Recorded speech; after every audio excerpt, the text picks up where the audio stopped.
Humility is the new smart. ये किताब ख़ास तौर पर जदीद आने वाले दौर को लेकर लिखी गई है।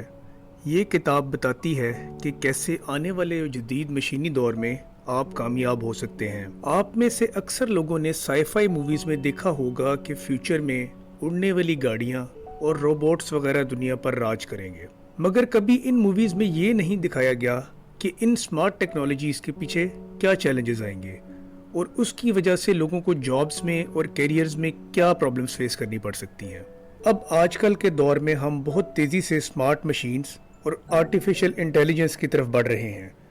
ज़्यादातर मशीनें अब वो काम कर रही हैं जो पास्ट में हम इंसानों को खुद करना पड़ रहा था। टेक्नोलॉजीज़ जैसे कि robots, artificial intelligence, nano technology और जेनेटिक इंजीनियरिंग जैसी फील्ड्स हमारी ज़िंदगियों में काफ़ी डोमिनेट करती जा रही हैं। अब इसका इंसानों की ज़िंदगियों पर क्या असर अंदाज होने वाला है? अगर आप एक वकील या जर्नलिस्ट या टीचर हैं तो शायद आप यकीन नहीं करेंगे कि आपकी जॉब फ्यूचर में कोई रोबोट कर रहा होगा। ऑक्सफोर्ड यूनिवर्सिटी की 2013 की एक स्टडी के मुताबिक तकरीबन 20 सालों में हमारी 50% जॉब्स जो अभी इंसान कर रहे हैं वो शायद मशीनें कर रही होंगी। इस चीज़ को आप ऑलरेडी प्रैक्टिकल लाइफ में इस तरह से भी देख सकते हैं कि आज से कई साल पहले फैक्ट्रियों में जो चीज़ें मजदूर कर रहे थे, आज वो प्रोसेसेस मुकम्मल तौर पर ऑटोमेट हो चुके हैं और ज़्यादातर काम मशीनें ही कर रही हैं। अब ये बात काफ़ी परेशान करने वाली लगती है, लेकिन आप इस बात पर परेशान ना हो। इस किताब में ऑथर आपको एक न्यू स्मार्ट अप्रोच सिखाएंगे जिसके ज़रिए आप इस सिचुएशन को फेस कर सकते हैं। अब ज़ाहिरी सी बात है कि हम किसी कंप्यूटर के मुकाबले में इंफॉर्मेशन को दिमाग में स्टोर या प्रोसेस तो नहीं कर सकते। ताहम अगर हम मशीन को अपना एक असिस्टेंट समझें तो हम इस चीज़ को एज अ टूल यूटिलाइज करते हुए मशीन से बेहतर तरीके से काम ले सकते हैं। अब ज़ाहिरी सी बात है कि मशीन हमारी तरह क्रिटिकल थिंकिंग, इमोशनल डिसीजंस और क्रिएटिव तो नहीं हो सकती, लेकिन ये इन तमाम प्रोसेसेस में हमारी काफ़ी हद तक मदद कर सकती है, क्योंकि मशीन डोमिनेट करती है इंफॉर्मेशन स्टोरेज और प्रोसेसिंग के अंदर। अब हमें बचपन से एक ही बात सिखाई गई है कि अपने सक्सेस के ऊपर तवज्जो दो और दूसरों को compete करके ही आप सक्सेसफुल हो सकते हैं। आज के दौर में ये आइडियोलॉजी इतनी यूज़फुल नहीं होगी। अगर हम सिर्फ खुद के सक्सेस के चक्कर में ही इन्वॉल्व रहें तो शायद ये मुमकिन भी ना हो सके। यहाँ पर जो सबसे इम्पोर्टेंट चीज़ पिक्चर में आती है और शायद इस किताब का क्रक्स है, वो ये है कि फ्यूचर में हमें कामयाब होने में कोलैबोरेशन यानी दूसरों से मिलकर काम करने की तरफ फोकस करना होगा। अब जब हमें इस बात का अंदाज़ा हो गया है कि फ्यूचर में कोलैबोरेशन के ज़रिए ही हम कामयाब हो सकते हैं, तो आए हम ये देखते हैं कि कौन से ऐसे स्किल्स हमें ये चीज़ करने में मदद करेंगे। इसके लिए सबसे पहले हमें थोड़ा सा ओपन माइंडेड होना पड़ेगा, यानी दूसरों के पॉइंट ऑफ व्यू को थोड़ा समझना होगा। किसी की छोटी छोटी बात पर रिएक्ट ना करना और किसी की बात गलत लगने पर भी ज़्यादा डिफेंसिव ना होना। तो ये है कोलैबोरेशन का बेसिक प्रिंसिपल, यानी दूसरों को अंडरस्टैंड करना। इसकी एग्जांपल इस तरह से लेते हैं कि अगर आपको कोई शख्स क्रिटिसाइज करता है तो आप इस बात पर बहुत ज़्यादा ऑफेंसिव ना हो, बल्कि आप इसको एक डिफरेंट वे में लें। आप उस क्रिटिसिज्म को अपने बारे में एक फीडबैक के तौर पर लें। इसके साथ साथ आप अपनी ईगो को भी थोड़ा सा मैनेज करना सीखें और अपने आप को संभालना सीखें, यानी आप इन बातों पर ज़्यादा रिएक्ट ना करें, चाहे वो आपको बुरी भी लग रही हो। अब ऑथर हमें यहाँ पर एक और टिप देते हुए कहते हैं कि अपनी फीलिंग्स और थॉट्स की परवरिश करते रहें। वो किस तरह?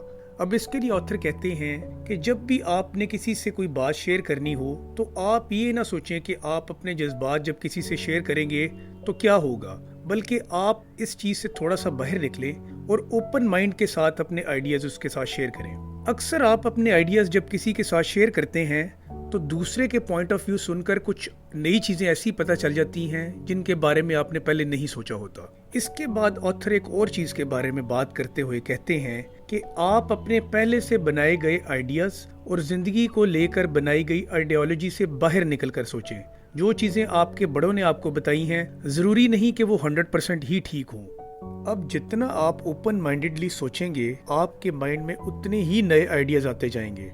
दूसरे कल्चर्स और आइडियोलॉजी के लोगों को भी समझने की कोशिश करें। ان کے آئیڈیاز کو غلط کہنے کی بجائے آپ سوچیں کہ اس بات کے پیچھے یا ان کے آئیڈیا کے پیچھے بھی کوئی نہ کوئی وجہ ضرور ہوگی، اور اس طرح ان سے کنیکٹ کرنے اور ان کے پوائنٹ آف ویو کو سمجھنے پر وہ آپ کے ساتھ زیادہ کمفرٹیبل ہو جائیں گے اور آپ کے ساتھ بھی اوپن ہو جائیں گے۔ اب دنیا میں زیادہ تر وہ لوگ ناکام ہوتے ہیں جو سمجھتے ہیں کہ جو پوائنٹ آف ویو ان کا ہے صرف وہی ٹھیک ہے، حالانکہ اکثر دوسرے کے پوائنٹ آف ویو کو سمجھنے کے بعد ہم ریئلائز کرتے ہیں کہ وہ بھی مکمل طور پر غلط نہیں ہے۔ تو یہاں پر ہمیں سمجھ میں آتا ہے کہ ایک اوپن مائنڈ دوسروں سے کنیکٹ اور کولیبوریٹ کرنے کے لیے کتنا زیادہ ضروری ہے۔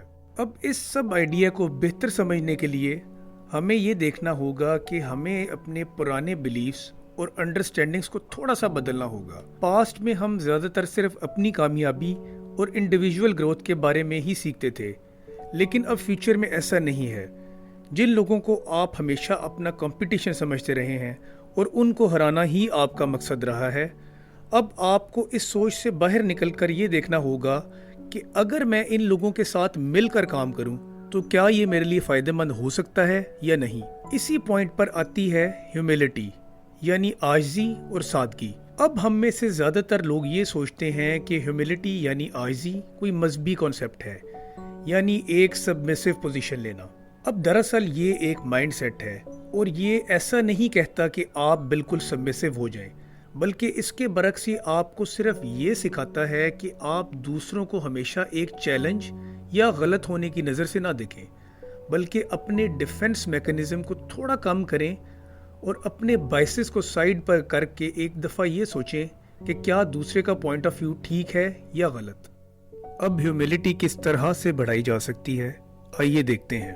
اکثر آپ کے پوائنٹ آف ویو کے خلاف اگر کوئی انسان بات کر دے تو آپ کی ایگو کافی ہرٹ ہو جاتی ہے، بلکہ اکثر لوگ تو اس کو ایگو کا باقاعدہ مسئلہ بنا کر آپ سے لڑنا شروع کر دیتے ہیں۔ اب اس چیز کو آپ ایک اور نظر سے دیکھیں۔ جب آپ اپسیٹ ہوں گے، یعنی آپ کی ایگو ہرٹ ہوئی ہوگی، تو آپ ٹرائی کر کے دیکھیں کہ آپ سے کسی بھی کمپلیکس ٹاسک یا برین ورک والے کام پر فوکس نہیں ہو پائے گا۔ اس بات سے پتہ چلتا ہے کہ ایک اپسیٹ ایگو والا مائنڈ آپ کا فوکس چھین لیتا ہے۔ اب ہم میں سے زیادہ تر لوگ اس مسئلے کا شکار ہیں، اور اس کو حل کرنے کے لیے آتھر آپ کو کچھ ٹپس سکھائیں گے۔ سب سے پہلے آتھر کہتے ہیں کہ آپ کو مائنڈ فلنس کو کام میں لانا ہوگا۔ اب یہ مائنڈ فلنس ہے کیا؟ مائنڈ فلنس کا مقصد ہے اٹینشن دینا، یعنی پریزنٹ مومنٹ کو ایک نان ججمنٹل وے میں نوٹ کرنا۔ اب مائنڈ فلنس آپ کس طرح سے پریکٹس کر سکتے ہیں؟ اس کے لیے آپ ایک کمفرٹیبل پوزیشن میں آ جائیں، جیسے لیٹ کر، بیٹھ کر، یا کوئی بھی ایسی کمفرٹیبل پوزیشن جو آپ کو ریلیکس کرتی ہو۔ اب جب آپ اس پوزیشن میں آ گئے ہیں تو آپ نے ایک اکیلی چیز کے بارے میں سوچنا ہے۔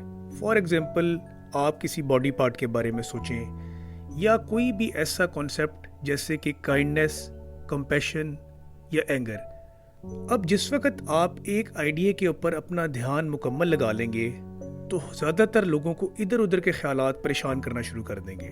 اب مائنڈ فلنس کا مقصد صرف یہ ہے کہ آپ نے ادھر ادھر کے خیالات کو اپنی سوچ پر ڈومینیٹ نہیں ہونے دینا، اور آپ نے صرف اسی چیز کے بارے میں فوکس کرنا ہے جس کے بارے میں آپ نے شروع میں امیجن کرنا شروع کیا تھا۔ اب یہ کام اتنا آسان تو نہیں، کیونکہ زیادہ تر ہمارے مائنڈز کافی ڈسٹریکٹڈ رہتے ہیں، لیکن آپ یقین کریں کہ اگر آپ اس چیز کی ریگولر پریکٹس کرنا شروع کر دیں گے تو جو ڈسٹریکٹیو تھاٹس آپ کو تنگ کر رہی ہیں ان کا آپ کے دماغ پر کنٹرول ویک ہونا شروع ہو جائے گا۔ دراصل مائنڈ فلنس ایک ایسی پریکٹس ہے جو آپ کو ہیوملٹی اور پیشنس سکھاتی ہے۔ اب مائنڈ فلنس ایک باقاعدہ ٹیکنیک ہے، اور آپ کو یوٹیوب پر اس کی کافی ویڈیوز بھی مل سکتی ہیں۔ اس کے ساتھ ساتھ آج کل مائنڈ فلنس ایپس بھی کافی زیادہ ٹرینڈ کر رہی ہیں، تو آپ کوئی بھی مائنڈ فلنس ایپ اپنے موبائل میں ڈاؤن لوڈ کر کے اس سے بھی مائنڈ فلنس سیکھ سکتے ہیں۔ اب مائنڈ فلنس کی مدد سے آپ اپنی ایگو کو بھی کنٹرول کر سکتے ہیں، اور یہی چیز سیلف مینجمنٹ میں بھی کافی یوزفل ہوتی ہے۔ ہیوملٹی کے لیے سیلف مینجمنٹ بھی بہت ضروری ہے۔ اب سیلف مینجمنٹ دراصل اپنی سوچوں کو کنٹرول کرنے سے ہی شروع ہوتی ہے۔ اس پروسیس میں آپ کو اپنی سوچوں کو پہلے تھوڑا سا سلو ڈاؤن کرنا ہوگا۔ اب ہم میں سے اکثر لوگ یہ سوچ رہے ہوں گے کہ ہم اپنی سوچوں کو سلو ڈاؤن کیسے کر سکتے ہیں، اور اگر ہم اپنی سوچوں کو سلو ڈاؤن کریں تو کیا لوگ ہمیں لیزی تو نہیں سمجھیں گے؟ لیکن یہاں پر آپ کی پازیٹیو نہیں، صرف ان سوچوں کی بارے میں آتھر بات کرتے ہیں جو آپ کو پریشان کرتی ہیں۔ आपने सिर्फ परेशान करने वाली सोचों को ही स्लो डाउन करना है, और यही मॉडर्न दौर में कामयाबी का राज है। आप अपने आप को समझकर जल्दबाजी किए बगैर अपनी जिंदगी पर बेहतर तरीके से फैसले ले सकते हैं। इसके बाद ऑथर जिस कॉन्सेप्ट के बारे में बात करते हैं वो है रिफ्लेक्टिव लिसनिंग। अब आप एक रिफ्लेक्टिव लिसनर कैसे बन सकते हैं? इसके लिए आपको दूसरे इंसान की बातों पर फोकस करना होगा, अपने दिमाग को थोड़ा सा खुला रखना होगा, उनके आइडियाज को समझना होगा। इसके साथ साथ जब भी वो कोई बात कर रहे हों तो आप साथ साथ ही उनसे क्लेरिफाइंग क्वेश्चंस पूछना शुरू कर दें। दूसरों को समझने के लिए ज़रूरी है कि उनकी बातों पर फोकस करें। जितना आप उनकी बात पर फोकस करेंगे उतना बेहतर तरीके से ही आप उनका पॉइंट ऑफ व्यू समझ सकेंगे। अब फ़र्ज़ करें कि हम किसी कंपनी में काम करते हैं और हमारा कोई जूनियर हमें सेल्स इंक्रीज़ करने का एक आइडिया देना चाहता है, तो आप में से अक्सर लोग इस बात को इतना ध्यान से नहीं सुनेंगे और आप यही सोचेंगे कि ये मेरा जूनियर है, इसको क्या आइडिया। ऑथर यहाँ पर कहते हैं कि आप उसका पॉइंट ऑफ व्यू ज़रूर सुने, उससे पूछें कि उसको ऐसा कैसे लगा कि ये चीज़ सेल्स बढ़ा सकती है। अब हो सकता है कि उसके पास वाकई कोई ऐसा आइडिया हो जो आपकी सेल्स को बेहतर बनाने में मदद कर सके, और अगर ऐसा नहीं भी है तो किसी भी इंसान को इज्जत और ध्यान से सुनने से उसका कॉन्फिडेंस ही बढ़ेगा, तो ये एक वैसे ही अच्छी चीज़ है। इसके बाद ऑथर कहते हैं कि आप दूसरों से इमोशनली भी कनेक्ट करें। जब वो बोल रहे हों तो उनको ज़रूर सुनें। अब जब आप किसी पोटेंशियल कोलैबोरेटर से मिलें तो उसके साथ आई कांटेक्ट ज़रूर रखें, उसको ध्यान से सुने, एक वार्म स्माइल के साथ उसे वेलकम करें। आज के दौर में हमें तभी कामयाबी मिल सकती है अगर हम दूसरों के इमोशंस को समझें। ज़ाहिरी सी बात है कि इमोशंस वो वही चीज़ हैं जो हमें मशीनों से मुख्तलिफ बनाते हैं। इसके साथ साथ इमोशनल कनेक्शंस और कोलैबोरेशंस ऐसी चीज़ें हैं जो फ्यूचर में हमें कामयाब बना सकती हैं। तो आप आज से ही इन्हीं टॉपिक्स पे रिसर्च करना शुरू करें, अपने माइंड को ओपन करें और दूसरों के पॉइंट ऑफ व्यू को बेहतर तरीके से समझने की कोशिश करें। तो ये थी इस बुक की समरी। मैं उम्मीद करता हूँ कि ये बुक आपको पसंद आई होगी।